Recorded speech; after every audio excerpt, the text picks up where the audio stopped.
రూపాయలు తీసుకుంటున్నా సారుని గాని 70,000 రూపాయలు జీతం తీసుకున్న టీచర్ని గాని ఏనాడన్నా ఎప్పుడన్నా ఒక రోజు పోయి నా పిల్లవాడిని ఈ బడికి పంపిస్తే నా పిల్లవాడికి చదువు ఎందుకు వస్తుంది అని ఏ తండ్రి అడిగిందా? ఏ తల్లి అడిగిందా? అడగలే.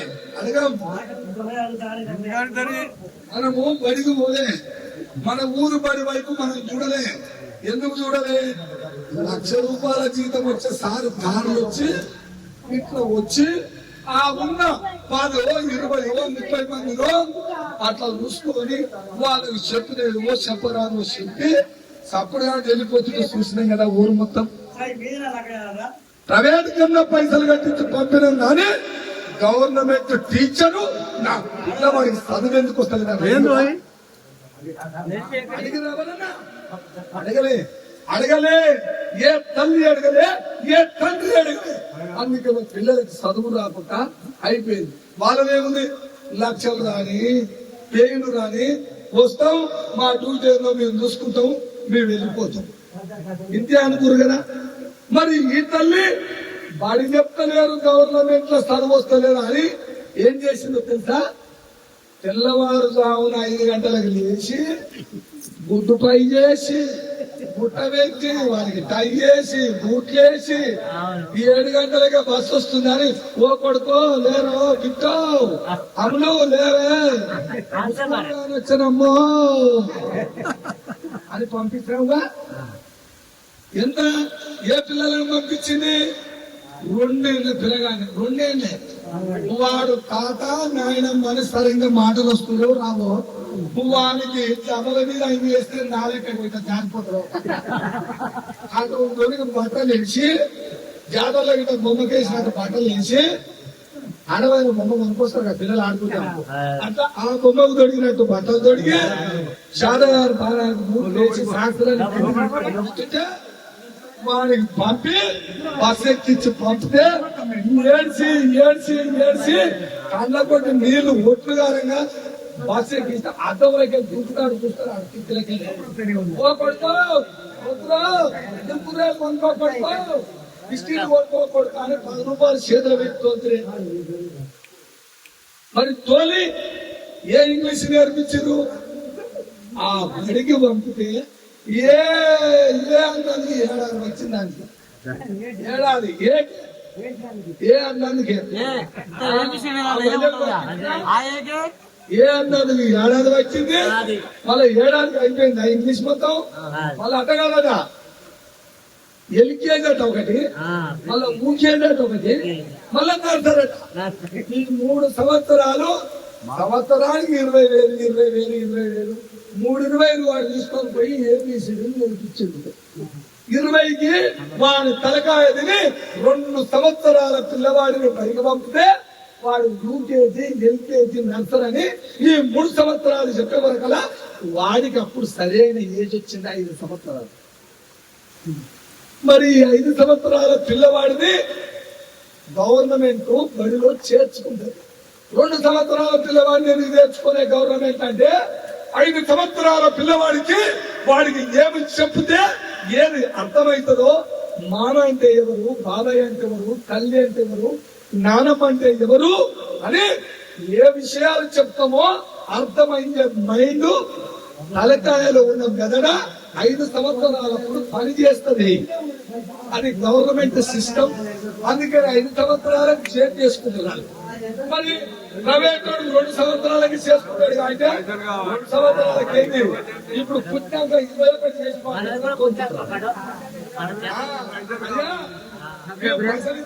మా పిల్లగాన్ని ట్విట్టర్ చేసి ఊపుతో నేర్చారు. ఊపిరి మీ బయలు అంటే ఊపుతారు.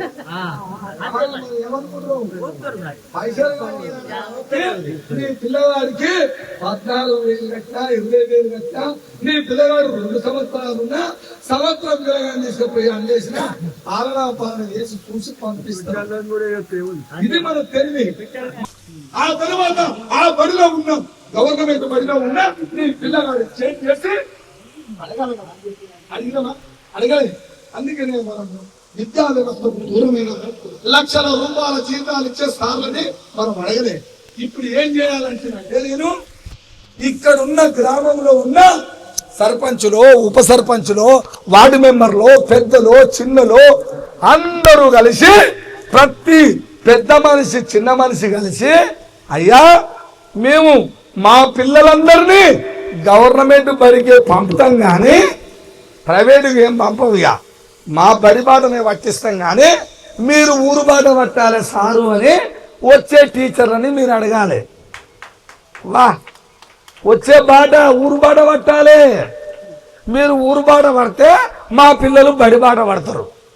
ఎందుకు దీంట్లో మహిమ ఏమున్నది అంటే ఏమున్నదంటే నువ్వు హైదరాబాద్కి వెళ్ళి కార్లు వచ్చి కార్లో పోతాయంటే నా పిల్లవాడికి చదువు వస్తలేదు ఇక.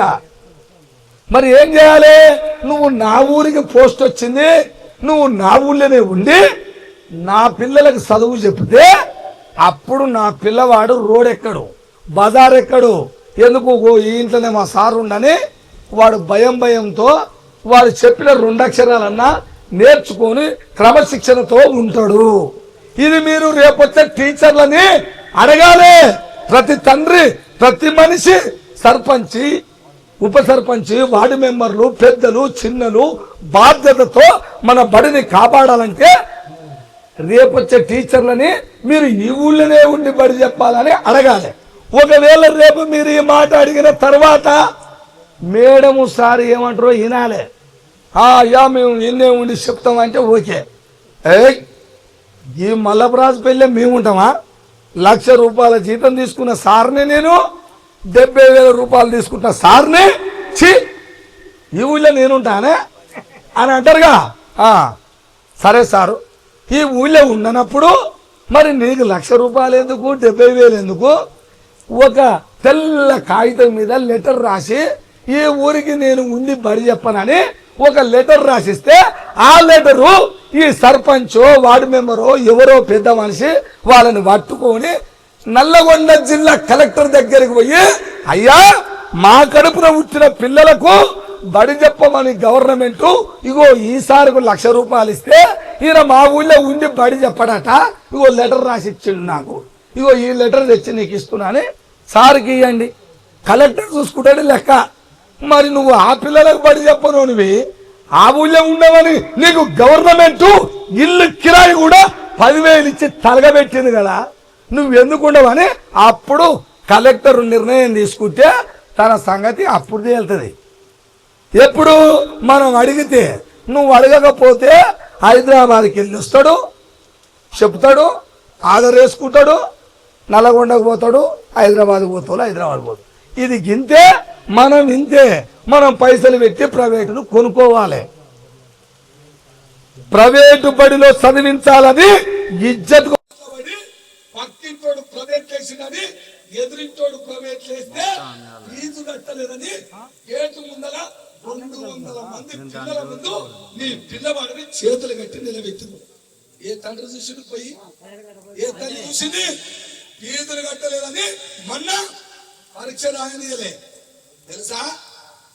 ఏ స్కూల్లో నేను పోయినా చెక్ చేసిన ఊరికే రాలే, ఒక్కొక్క లెక్కలు తీస్తానికే వచ్చినా ఇప్పుడే మొదలైన కాబట్టి జర బడి కాబట్టి అయ్యా జర బడి ఏదో చిన్న కార్యక్రమాలు ఇవి ప్రజలకు అక్కరొచ్చే కార్యక్రమాలు, ఇవి నిరంతరం ప్రజలు నష్టపోయేటి ఉన్నాయని నేను ఏదో చెప్పుకుంటూ పోదామని వచ్చిన.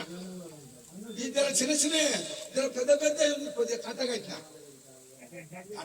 నేను మంచిగా కాగితాలన్నీ ఏరి గడ్డ ఇది గడ్డ ఇది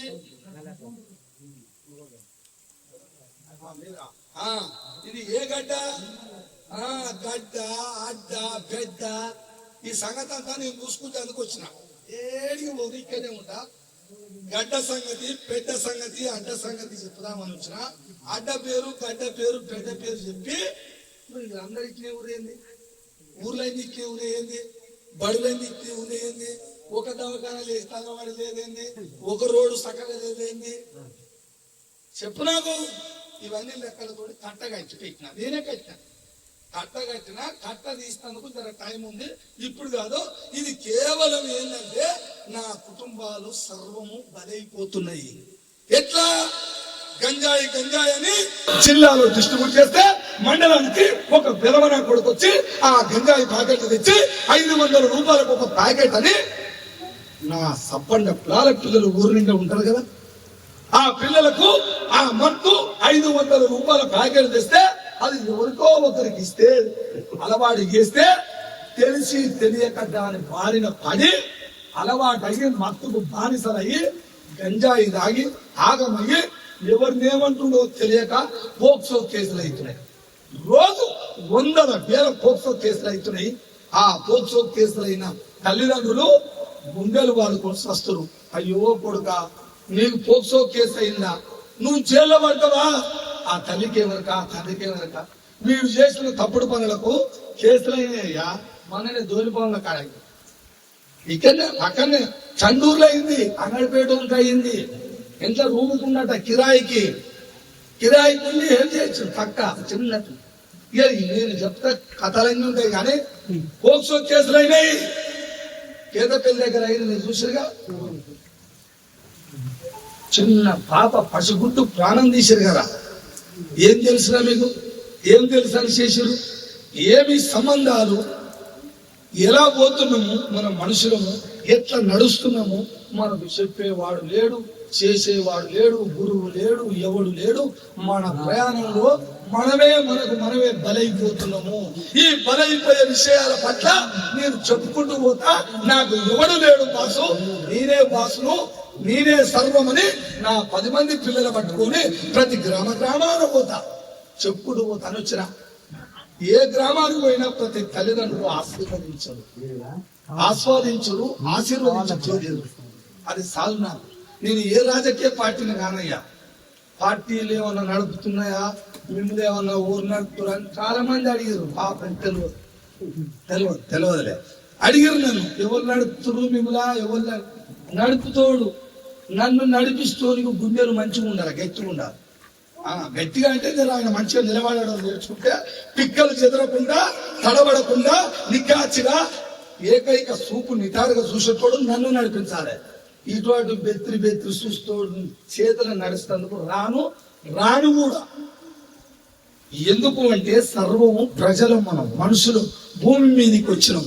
పుట్టిందెంత నిజమో సచ్చేదంటే నిజమో. ఈ మనిషి నేను చనిపోను ఇక్కడనే ఉంటాన్నట్టుగా ప్రవర్తించి మాట్లాడుతుంటాడు.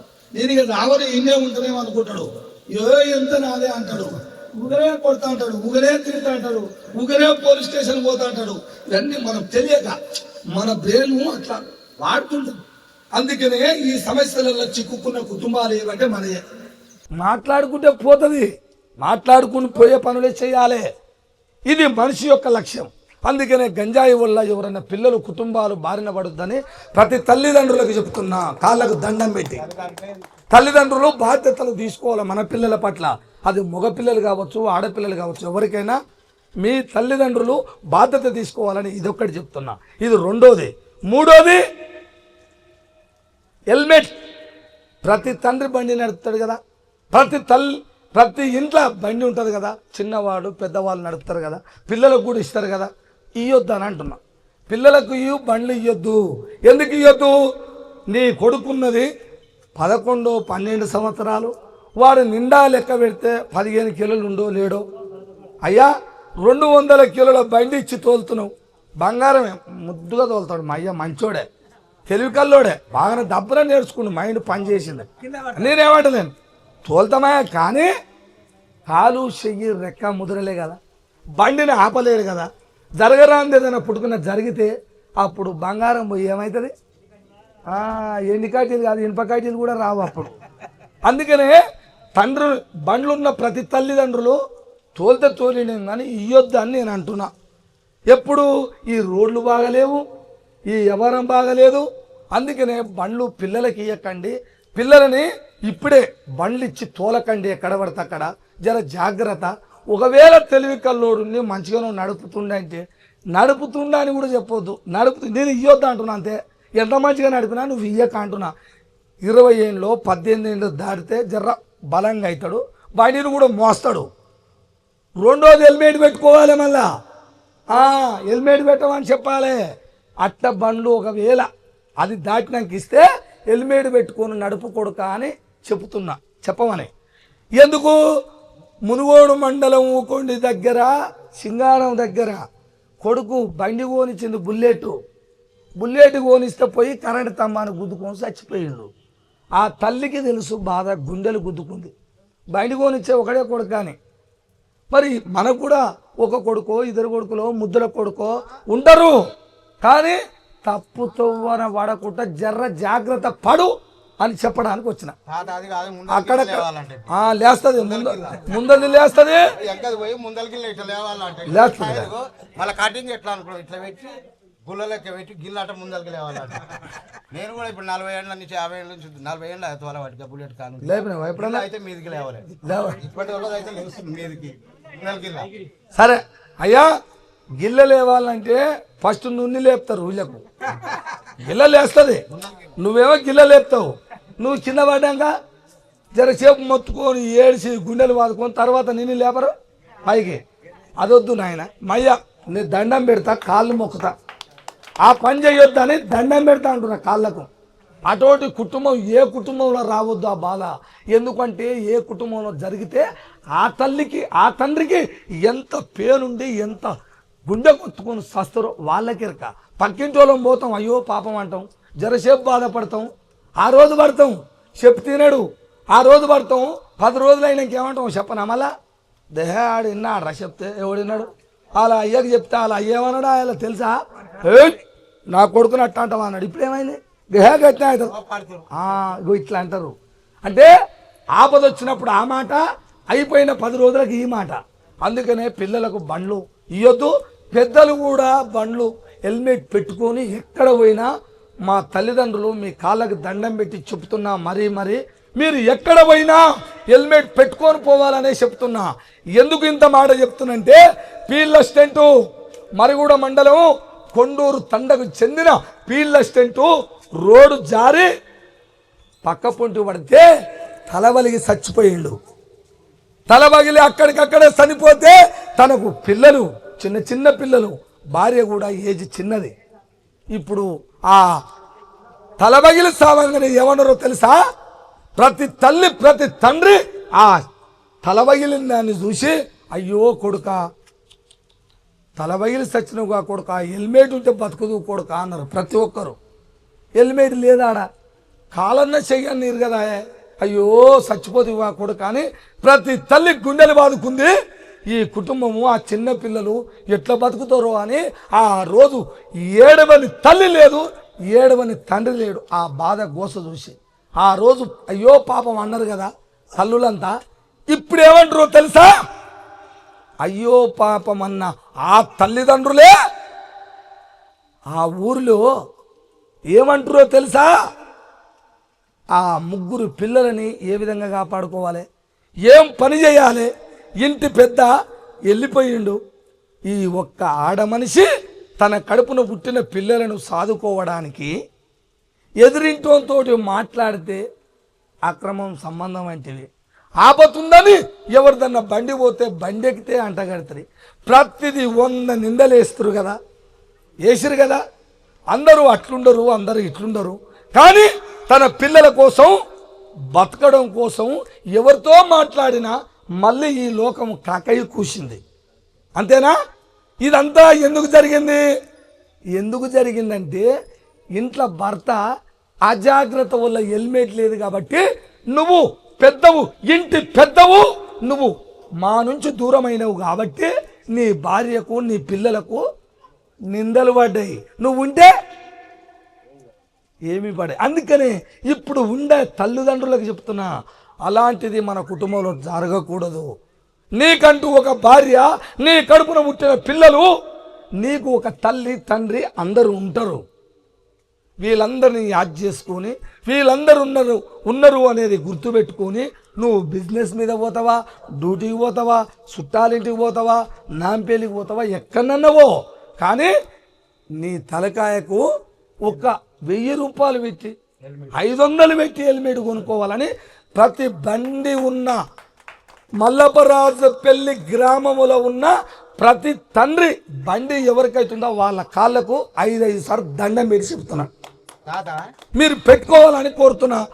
మీరు పెట్టుకోకపోతే ఆగనా, మీరు ఒకవేళ నేను పెట్టుకోవాలి, ఏ కుటుంబంలో ఏ సమస్య రావద్దని నేను చెప్తున్నా. నా మాటని అయ్యో మా తమ్ముడు చెప్పిండు, మా కొడుకే చెప్పిండు అనుకోని అనిపిస్తే, ఒకవేళ మా కొడుకు మా తమ్ముడు అనిపిస్తే గౌరవంగా మీరు హెల్మెట్ పెట్టుకొని ప్రయాణం చేయండి. మీ కుటుంబాలు చల్లగా చూసుకోండి. దశప నువ్వు రా ఏదో పని మీద వచ్చినావు, ఏదో 2 మాటలు చెప్తున్నావు కానీ మేము పెట్టుకుంటాంరా అనుకుంటే దానికి నేనేం చేయగలనే? నేనేం చేయలేను ఆయన. అందుకనే మీకు కాళ్ళకు దండం పెట్టి పెట్టుకోమని చెప్తున్నా. ఇది 3వది. 4వది, పిల్లల కాట ఫోన్లు ఇస్తారట. ఫోన్లు, సెల్ ఫోన్లు 35,000 రూపాయలు పోగొట్టుకుంటే ఇది మా అమ్మకు మా నాయనకు తెలిస్తే ఏమంటారో అని పుట్టపాకల నారాయణపురం మండలంలో ప్యాన్ కూరేసుకొని చచ్చిపోయింది. ఇంకా చెప్పు ఇక. ఆ తల్లి ఏమన్నది, అయ్యో కొడుక ఉత్త 35,000 రూపాయలు రా, నాకు చెప్తే ఏమన్నా చేసి కడదామురా. వాళ్ళు మేస్త్రి, వాళ్ళ నాయన మేస్త్రి పని చేసి ఒక కొడుకు గాను గొప్పగా సాదుకుంటుంటే ఆ పిల్లగాడు ఆ బెట్టింగ్లు ఆడి తెలిసి తెలియక 5,000 10,000 అప్పు అందులో లోన్ తీసుకొని ఆడి 35,000 రూపాయలు పోగొట్టుకున్న పాపానికి మా అమ్మ మా నాయనకు తెలిస్తే ఏమంటారోనని ప్యానుకు ఉరేసుకొని చచ్చిపోయిండు. అది ఆ ఊర్లో జరిగింది. రాష్ట్రంలో రోజు జరుగుతున్నాయి. అది మన ఊరికి మన మండలానికి రావద్దు, మీరు ముందుగానే జాగ్రత్త పడని చెప్పడానికి నేను వచ్చిన. ఇంతకు తప్ప ఇంకేం లేదు నాయన.